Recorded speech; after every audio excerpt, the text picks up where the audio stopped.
Yeah.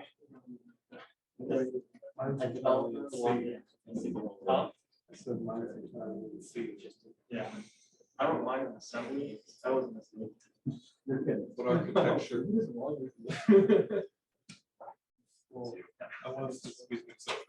Okay. Awesome. If you haven't gotten a chance to check out the Cyber Challenge of the Week, it's been up the entire time. I'm going to continue on, but we can drop that in the Zoom and in the Discord if anyone wants to hit it later. We're going to get the meeting started. So I want to welcome y'all. It's our second meeting of the semester. Looking forward to the rest of the semester. And if you haven't been keeping up, today's meeting is going to be about Windows and Linux. Yes, we can do that. Once again, I'm not liable for whatever the computer says I said. We will do Windows and Linux hardening today. We also have a hardware themed workshop this Sunday at 1 o'clock in the Cyber Lab. Definitely check that out. If you have questions, go ahead and ask them on the Discord and someone will hit you back with a response. So already did the sign-in thing. Cool.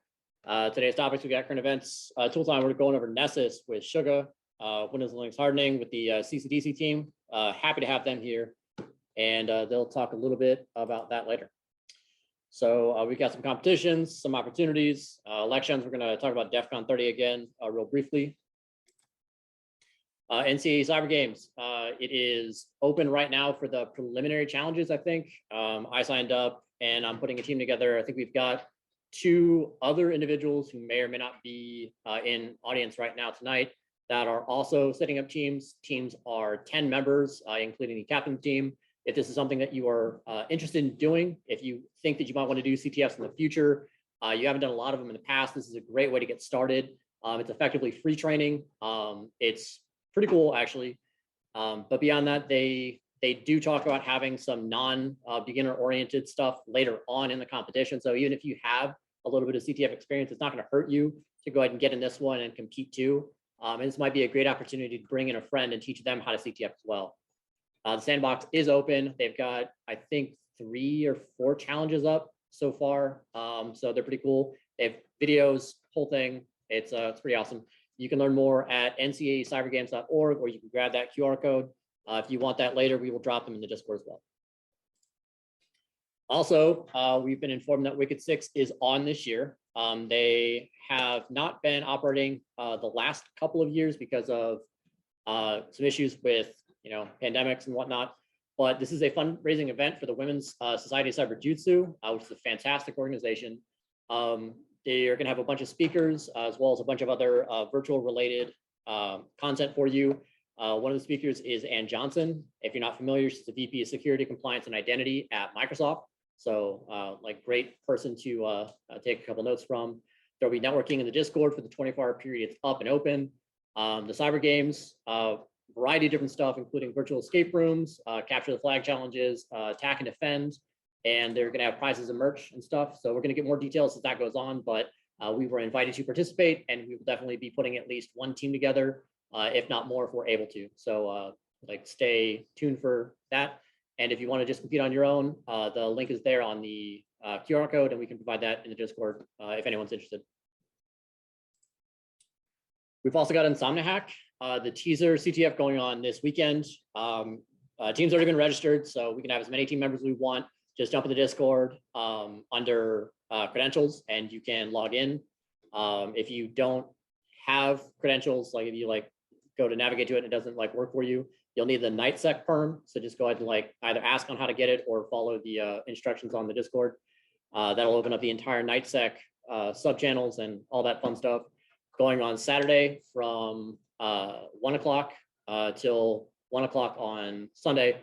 So challenges include pwning, mobile, web, forensics, reverse, and crypto. This is not beginner oriented. So if you don't have experiences, you're definitely welcome to try this one, but it is going to be a little bit more challenging. So if you have a little bit of experience, a great opportunity to sharpen your skills. If you don't have any at all, it's also a great way to just start picking things up and learn.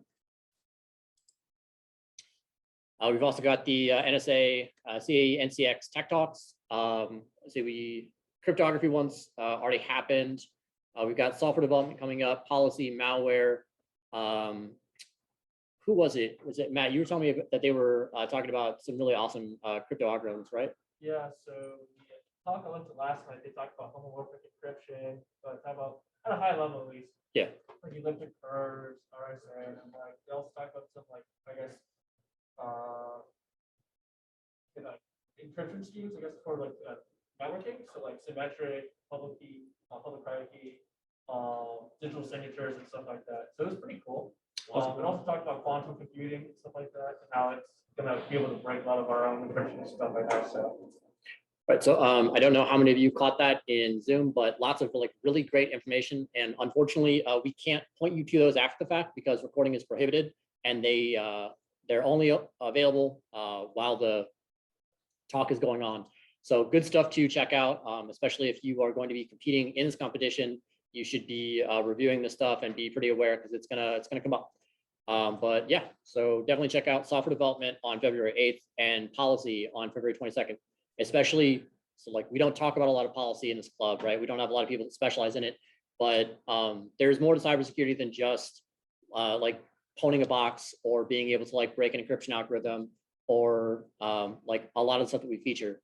We've always wanted to talk more about policy, but there's an entire subsection of cyber as a whole that just deals with rules and policies, making sure that people play according to fair sets of rules and what happens when they violate those rules. We don't deal with that a lot here because we don't have a lot of competitions that can like exemplify those skill sets. But if you're interested in working in any section of government in cyber, and you're not one of those individuals who's super like technical skill heavy, you don't do a lot of coding, you're not really familiar with that kind of stuff, and it's really like not your bag, you can still have a very, very, very lucrative career just doing policy. If that's something that interests you, or you know someone who that is their kind of thing, please direct them here. We'd love to point them in the right direction so that they have just as much chance that y'all do. Going on to the Department of Energy's Omni Technology internship. I think we talked about this last time, right? Yeah, so we talked about this. We're gonna talk about it again. Applications close February 17th. If you do this and you get selected, you have the opportunity to get a security clearance. That might not seem like a whole lot right now while you're in school, but once you graduate, when you're going on to next year's set of internships, when you're trying to get a job for any level of government or any other kind of government contractor, specifically the big names that operate here in Orlando, having a security clearance sets you well and above a lot of other candidates, because that is a whole bunch of money and time they don't have to waste getting you started doing the job. So if you haven't grabbed the QR code, you should grab it. If you don't think that this is maybe something you want to do, you should at least apply anyway, just to figure out what it is that you're going to be working with. It never hurts to have as many internships under your belt going forward and graduating as possible. So go ahead and check this out. Definitely worth your time. All right, so elections.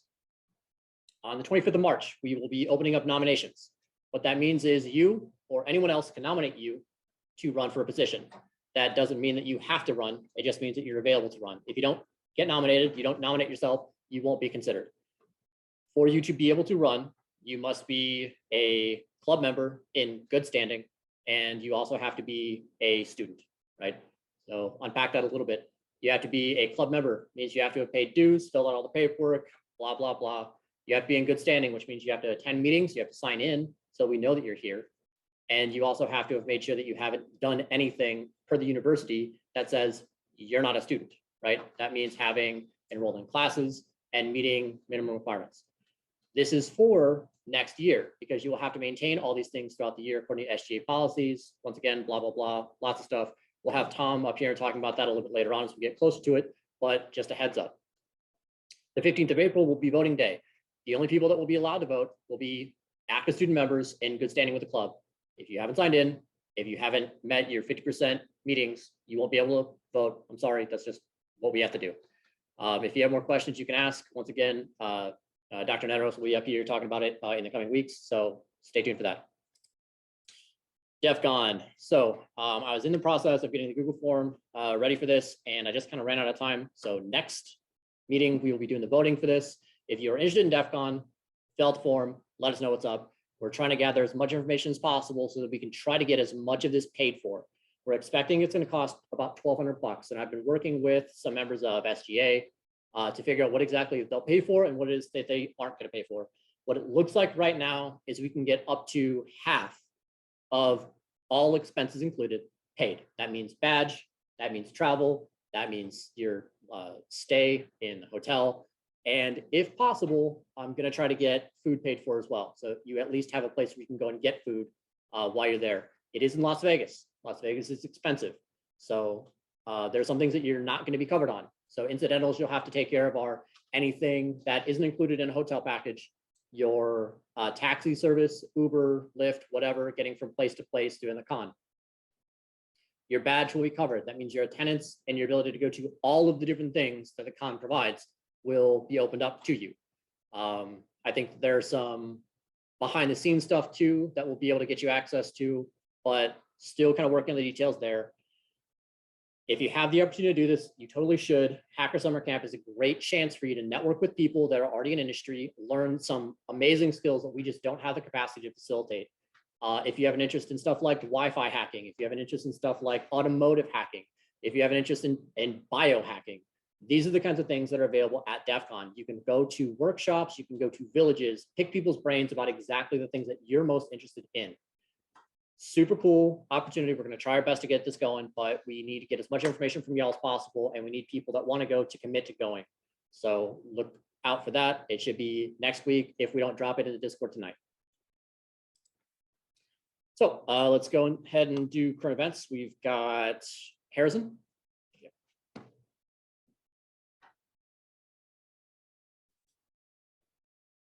Alrighty. Hi, everybody. I'm going to be doing current events today, giving you an overview of what's going on. So first off, we've got EPA and CISA's 100-day plan for cybersecurity. So the White House, EPA, and CISA are rolling out a 100-day plan to improve the cybersecurity of the country's water systems. As you all know, industrial security is becoming a bigger and bigger topic as time goes on. And this has been kickstarted because of recent attacks. In August 2021, a facility in California was attacked, and attackers spent over a month in the system before utilizing ransomware. And 1 in 10 wastewater plants have critical security vulnerabilities. I bet more than that. So that 100-day plan is being rolled out. We also have hacking a satellite. The European Space Agency is accepting applications for people to hack a satellite. If you remember in the past, the US has done Hack-A-Sat, a similar program. So hackers will be allowed 6 minutes to try to run their exploits on the satellite. And if you have something you want to submit, you have till about mid-February. You can find more details on their website. Finally, the Ukrainian government has had several websites hit this week, and a cyber attack that is suspected to come from Russian hackers. Website was defaced with a message left from the attackers. It reads, "Ukrainians, all information about you has become public. Be afraid and expect worse," etc., which is pretty terrifying sounding. And it's crippled a lot of the government's public-facing digital infrastructure, and that's in the same week that Belarus had the railway system get hit with ransomware as well. So pretty busy in that section of the world. Most notably, it crippled the DIIA, which is a mostly usually wise site for handling government services there. Only the smartphone version was accessible. So that's current events this week.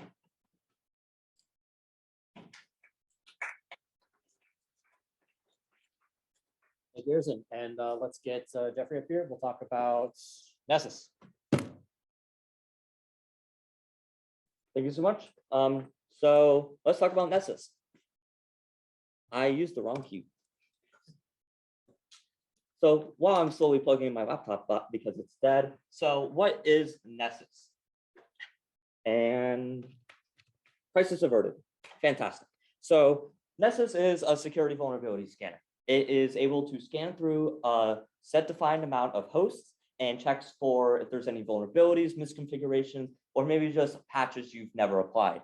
It is plugin based. Each vulnerability that Nessus detects boils down to a package that is automatically installed periodically by the Nessus software. And this can be run both on demand, or you could schedule it. So every weekday it'll scan for vulnerabilities, or if you want a more intense scan to be done less often, you can configure it. It is also available for enterprises under the umbrella name Tenable, where they offer some cloud-hosted versions of it. For students like us, you can install Nessus for free on like like your home lab or something, or even your personal computer, it runs a web server in the background. So keep that in mind. And you have up to 16 IP addresses. For a lot of people, that should be just about right. Wish it was more, but like you're not using this for production, you're using it to learn. So before we actually get into the UI, I'm just going to kind of point some things out. So this is the UI for when you have scanned a host. So this will show all the hosts that are involved in that specific scan. And then you have tabs like vulnerabilities, nodes, top threats, and history, which will keep track of all your previous scans. We can, in more details, see the vulnerabilities tab for a specific host, and we can see it creates this diagram that shows how many are just informational, how many critical vulnerabilities, etc. And it'll tell you here all of them, and if applicable, assign a CVSS score. So you can see on the top, there's a backup files disclosure vulnerability, meaning it thinks that there's a background, backup file just sitting on the drive, usually with the .bak extension. And then it gives us some nice information about the device it scanned, like how long it took, the operating system it runs, the MAC address, DNS, IP, all that fun stuff. So I'm gonna, before I get into depth, so Nessus, it scans for known vulnerabilities. It's not going to protect you against the 0-day. But if it does find one and it does have a plugin for it, it will tell you, okay, this is the vulnerability, this is how you can fix it, and then you can just scan it again to make sure it's patched. So now I'm actually going to go into Nessus. So I'm going to take screen.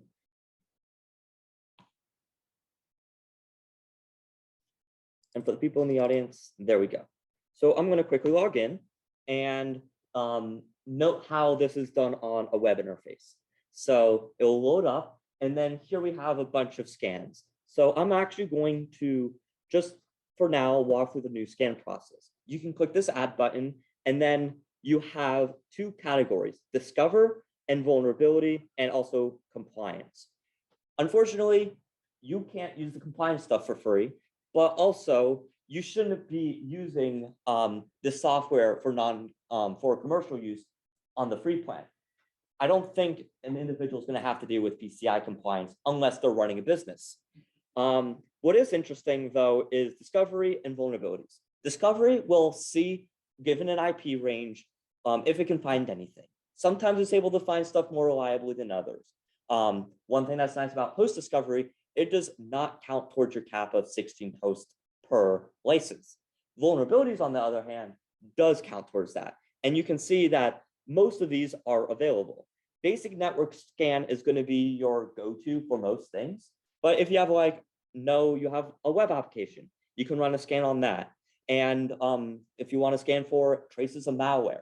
So it's also worth noting that, oh, look, print nightmare, and also Log4Shop. So new stuff is put into here pretty often. But you'll notice that some of these might seem like, oh, how are you going to scan for that? Because sometimes you can actually put in the credentials of your machines and it'll do a bit of a deeper scan. I'll get into that a bit deeper later. So I'm actually going to use a pre-made scan. I'm going to specifically use this one that I showed in the slides. So here we have two hosts. There we go.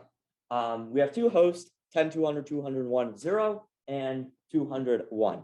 So I can look into these, and then we can see we have all those vulnerabilities. And we can see where it's mixed here, click into it, and then we'll see, okay, we have a SSL self-signed certificate. Let's see if this is a problem or not. Keep in mind, a lot of companies actually do have internally their own public key infrastructure that they use for HTTPS in their intranet. And we'll see actually this is the case here, mostly. This is actually Splunk complaining that I haven't finished configuring SSL. And then it can give you a link to view the output of the hosts. And I believe, yeah, it's not going to let us actually view it. But if we went to it, we see that it was, I think, the Splunk for data ingestion. And then we can see some other things like notes. Here it's just going to complain about my network interface whenever it loads.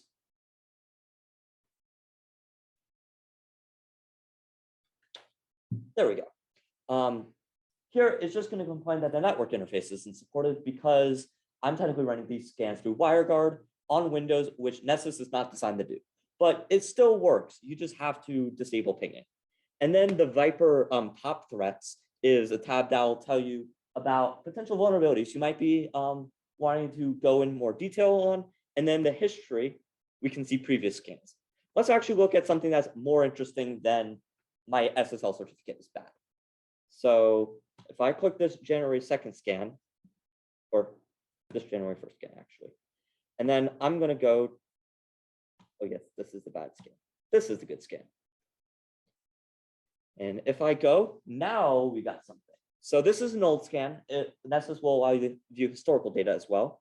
And we can actually see that this is a Flask server. So that is a Python-based web server. And we can see it has a denial of service vulnerability that probably should be patched. And thankfully, since we saw on the other screen, this is no longer showing up. I actually did patch this, which is fantastic. So I can now go back to my scans, go to the Unix scan, and on top of vulnerabilities, we can also look at some of the configuration options.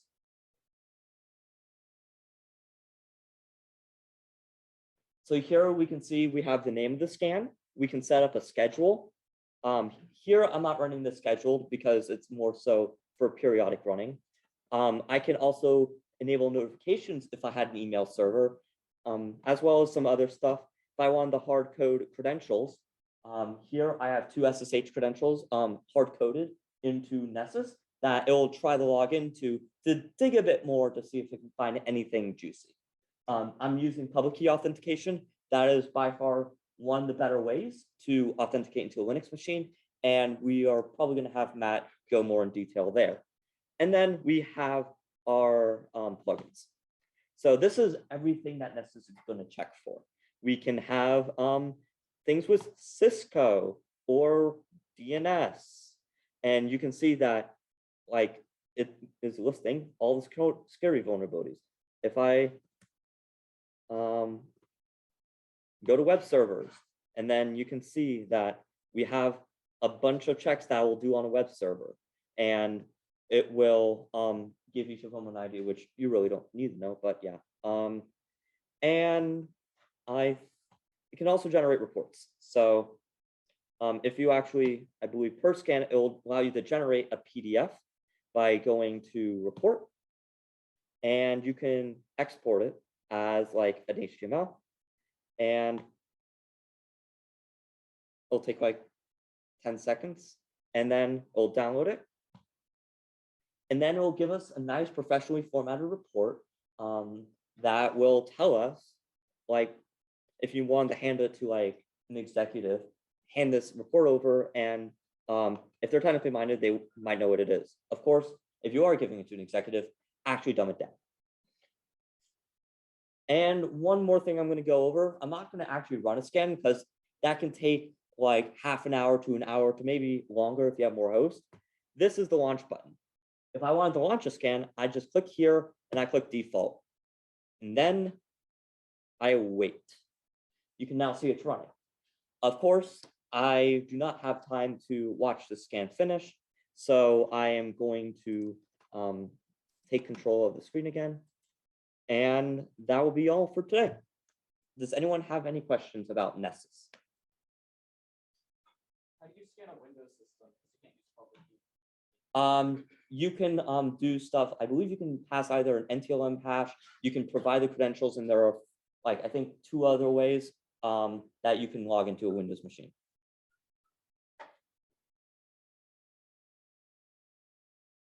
Alrighty. Now let's bring it on to the main talk with Matthew and Aiden.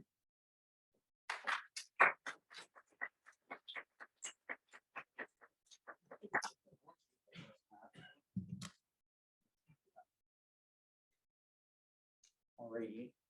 I just click to go to the next slide. Awesome. So hey, everybody, I'm Aiden. I'm the captain of the CCDC team this year. And last year I was the Windows guy. So I'm going to be doing a Windows hardening presentation today. For those of you who don't know, and I hope it's none of you, I hope everyone knows about the CCDC team. Basically, we're a cybersecurity competition team. We do this really cool competition called CCDC, where basically we're given a network and we have to secure the network while people are hacking us. So we get on the machines, we do as much as we can to secure it while we're actively getting hacked. And the entire time we have to do business injects, which is like stuff you would get from your boss in the real world. Like, give me a map of the network, tell me what vulnerabilities we have, write a report. It's a really fun competition. It's great. The team is amazing. You learn a lot. I highly recommend everyone here to apply to it next spring. We compete in the spring.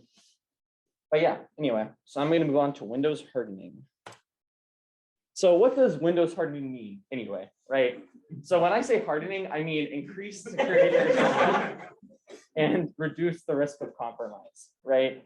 So we're taking actions to make it so the computer is harder to hack and there's a lower chance of it getting hacked, right? And there's a couple of ways to do that. I'm really going to go over minimizing your attack surface and securing what is left. So when I say minimize attack surface, so for someone to hack your computer, they need to exploit something generally, right? They need to abuse or like find a bug in a piece of software on your computer. So if you just reduce the amount of software on your computer and reduce the amount of software on your computer that is accessible from the outside, you can really reduce your risk of compromise, right? And then also what you can do is secure what is left, right? So for example, a web server, it only needs web ports on it, right? It only needs HTTP, HTTPS open. So when you've reduced your attack surface to just that, then you can really focus on making sure that your web service is secure as possible, right? With tools like Nessus, scanning it, make sure there's no vulnerabilities, patching it. So there's a big difference depending on what kind of thing you're securing, right? A server really only needs whatever its service is, right? A workstation, like in a corporate environment, probably is going to need a little bit more. It's going to need tools so people can do their jobs, and it's going to need the ability to connect with other servers in the network. And then finally, personal computers, which is what I'm going to be focusing on today, which are a mess, right? I'm sure everyone here, their computer is a mess. Mine is definitely a mess. And I'm going to do a lot of not practicing what I preach today. I'm going to tell you guys a lot of stuff that I just don't do. So let's first going over minimizing attack surface. So this is a screenshot of my installed programs, or like a small part of it, right? It's like a billion things long. And as you can see, there's a lot of garbage on it. A lot of it, like Yarn, I don't know, Microsoft Teams machine-wide installer. So what you want to do to minimize your attack surface is making sure that only required software is installed. And like I said before, that's super easy on a server, right? You only need the service. You don't need Google Chrome on a server, right? And also in a business environment on a workstation, you don't need Minecraft. But it's really hard to do on your personal computer because I need a lot of that garbage. I need Cisco WebEx meetings and Zoom and Teams because just, that's what it's like. So it's way harder on your personal computer to secure stuff by just deleting programs you don't need. Now you still can, and it's good to practice good virtual hygiene, right? Making sure that if you have stuff on your computer you don't need anymore, you get rid of it, right? Especially if it's outdated and can be exploited. But at the end of the day, on your personal computer, you need a lot of stuff. So this is kind of hard to do in practice.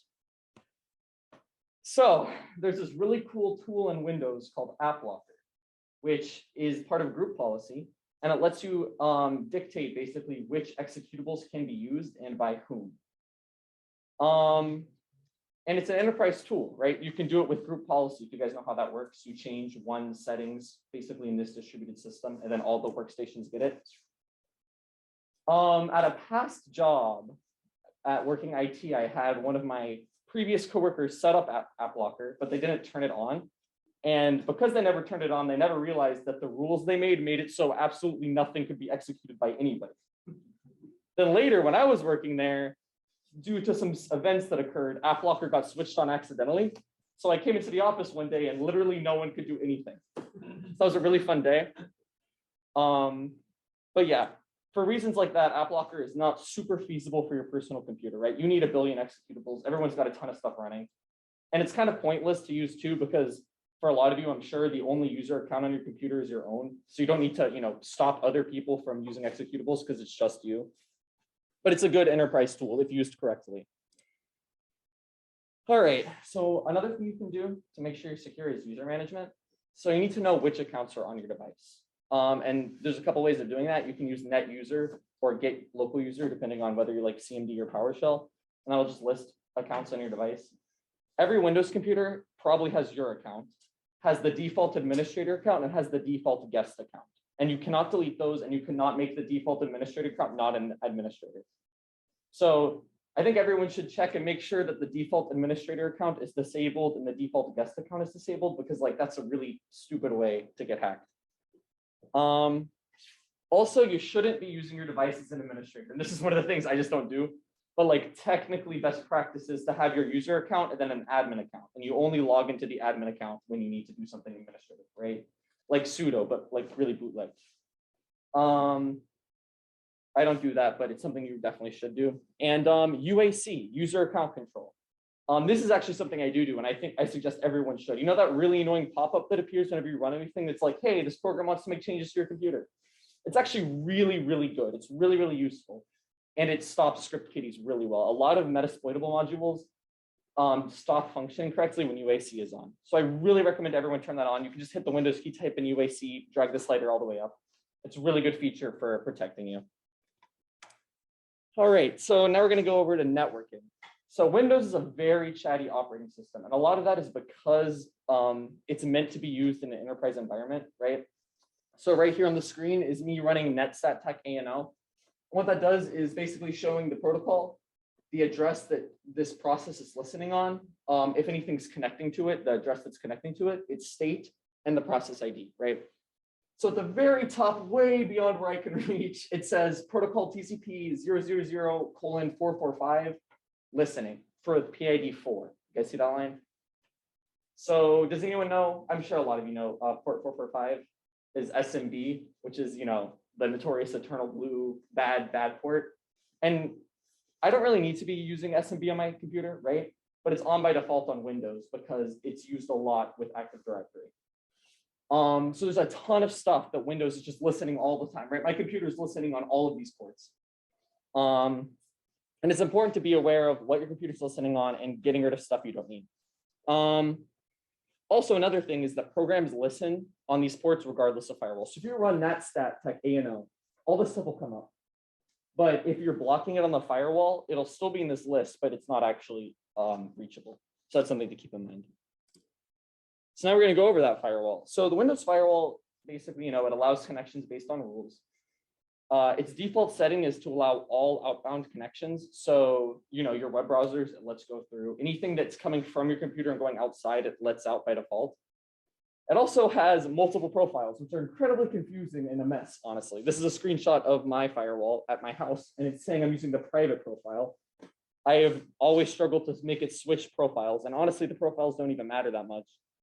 And the public domain profile only activates when you're on a domain, when you're joined to a domain. Unfortunately, it's important to know the profiles at least a little bit because certain rules only are activated when you're on a certain profile. So this entire thing right here is a mess. But the important thing to know is that by default, outbound is allowed and inbound is blocked. So now we're going to go over to the rules. So I really recommend everyone check out the Windows Firewall. It's actually super easy to use and it's super powerful. So there's a wizard for creating new rules, and the rules can be super granular, right? You can say, only allow this executable to use this rule from this IP. And also there's Windows rules that are built in that are super nice, and you can trust to them, right? You know that this rule made by Microsoft is going to be secure. One unfortunate thing about the Windows Firewall is that programs like to make their own rules. As you can see, the screenshot, it's full of just complete garbage. Like this is my computer, like NVIDIA Shield streaming. I don't use that. I don't know why. Why does Nmap need inbound firewall? Like that doesn't make sense, right? Nmap doesn't listen. FTL is a single player game. Why does it need a firewall exemption, right? So there's a ton of stuff like this you'll see in your Windows Firewall. And it's a good thing to just be aware of and clean out, I really do not eat any of these rules. Not even Node.js. I don't need Node.js listening. Okay, Netcat I might need. I might need Netcat. But and also blocks override allows. So I was troubleshooting my little cousin's Minecraft server and it wasn't working. And I went into their firewall and they had like 20 block Minecraft rules in the firewall for some reason. So that's cool. But it's important that like to know that you can block, for example, port 445 or other ports that are really dangerous. You can just put a block rule in and not have to worry about. All right, so when it comes to physical security of your Windows stuff, the best solution is BitLocker. Basically, it lets you encrypt your hard drive. Now it requires a TPM. I think it's called a trusted platform module is the name. It's like a physical part of your computer. Not all computers come with it installed by default. Most modern laptops do, but like super cheap ones or old ones might not have it. And the easiest way to check is just to type in BitLocker, hit the Windows key, type in BitLocker, and see if you can turn it on. It's super nice, encrypts your hard drive. It's super great. I don't have it on, obviously. It's also an enterprise solution. So you can set it in group policy to make it so every workstation in the network has to have it, which is a super nice feature and another example of like how Windows is really good for enterprise computing, at least for workstations. I had an IT job I had, the same one that had the AppLocker problem. So for BitLocker to turn on, it needs an encryption key, and usually it gets that key from the TPM. But computers that do not have a TPM, there's other methods. And one of them is having just like basically this super long 24-character password you have to type in on boot. And Microsoft does this thing where that password is saved to the account of the user that set up the machine. So, you know, it was like probably my third day on the job and a computer shut off accidentally. I turned it back on and it wanted a key. I had to figure out who had that key. It turns out it was a guy who was fired 2 years ago. So you can get in situations like that with BitLocker in an enterprise solution, but generally it's really, really good tool, especially if you have a TPM and it's super easy to turn on. You literally just type in BitLocker.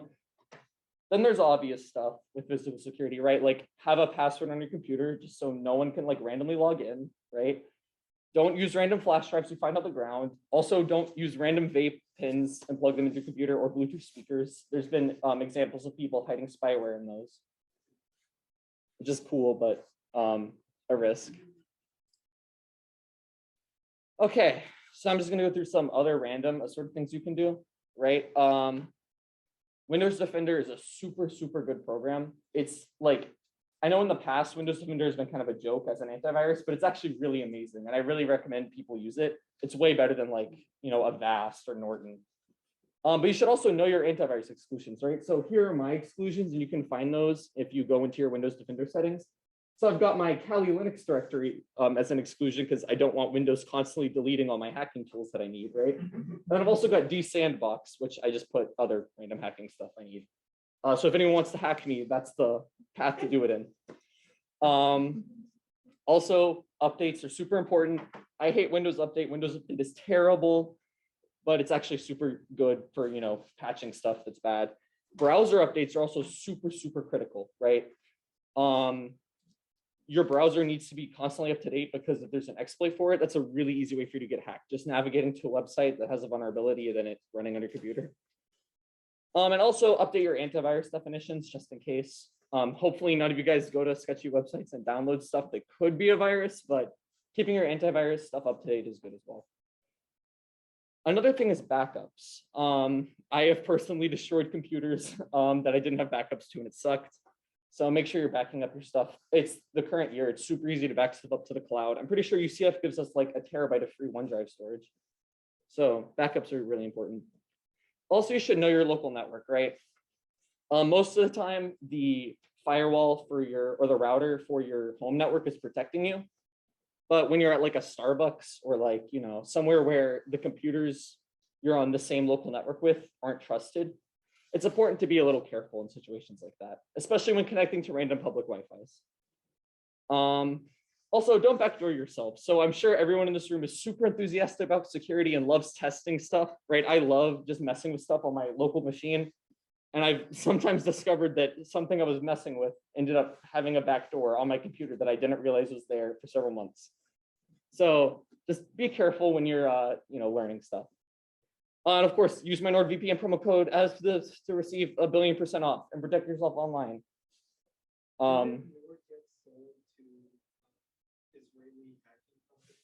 I totally believe that actually, but I have no idea. Okay. I don't think that was Nora. I want to say it was someone else. I think Nord might have gotten off at the same time. They made several acquisitions. Wow. I know that Discovery Dharma did buy a bunch of VPN services, but I think Nord was one of the last ones that had.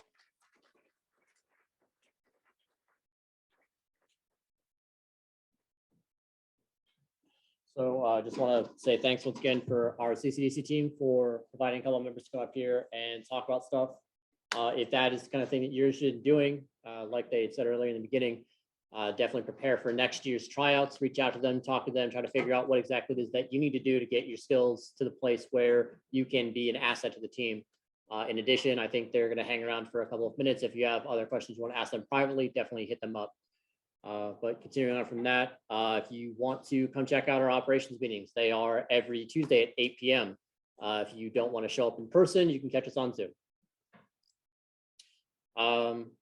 Don't have any announcements for the projects just yet, but we will be announcing some other stuff in the future. Cool stuff ahead. If you're not on the mailing list, please join the mailing list. If you haven't checked out our shop, why not buy some merch? If you aren't in our Discord, there's a QR code. Join our Discord. Our Twitter is there if you do the Twitter thing. Thank you all very much. We appreciate you coming out. Have a great night. Have a great weekend, and we'll hopefully see you in Insomnia Hacks teaser.